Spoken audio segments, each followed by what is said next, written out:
Let's replace the factory cabin air filter on our 2020 Super Duty.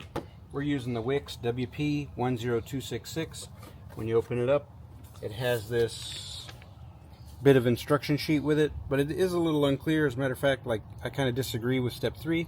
There's a little spot over here you have to push, so hang tight. I'll show you how to do it. With your glove box down, you can see everything that was holding it in. One is, this is the like little hydraulic deal that makes it have a soft open. It's got some resistance to it, and it goes like into a keyhole right here. So that's, you are popping that up and then clearing that keyhole. This, it's got like a texture there, you can feel it. You got to push that in to get it past the plastic. And the same type of thing is going on over here, except this one's got a little rubber guy on it, but you've got to get it pulled over to clear that. So that's everything. Once you get it fully opened up, you can just let it sit like this. You don't actually have to remove the glove box door. It is out of your way, no problem. Right now we've got to pull out this little rubber here, and it is just this base right here and like a lip right here. So you're just going to get a hold of this and pull this straight back. There you're going to find 3 clips right there. Once you get this thing out, this is what you were working against right here. These 3 clips were being held in right here. Once the rubber pad's out of the way, you'll see these 2 bolts here, and in true Ford fashion, those are going to be 7 millis, so we're going to pull those out. Here's those bolts. Now you've got to pop this thing out. This thing being the plastic surround that's around the airbag, the passenger airbag on-off switch.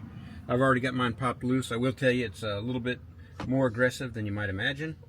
It's got 2 of these clips on each side, and it's got some on the bottom too. I'm going to disconnect this wiring real quick. Let me turn it. There you go. So you got the 2 on either side, and then 3 on along the bottom. So that's what's clipping in here. And this is locked in with this red lock. So you'll have to get the red lock pushed back first, and then your thumb or something into the release and pop that loose. Which, try to get my body contorted here. Nope, I didn't have the lock all the way off. There you go. And so that'll get that out of the way. Now you're ready to get to your honeycomb door. Next thing we're going to do is pull this honeycomb door off.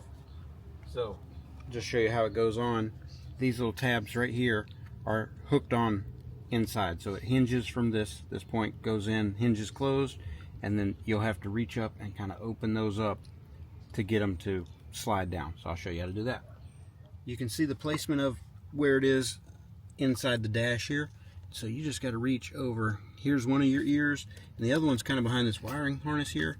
But for me right now, with the camera and everything, can't seem to fit everything in there, but I've already got it loose. You'll just pop both sides of that down. It hinges out and off. And as you can see, the filter is airflow going down.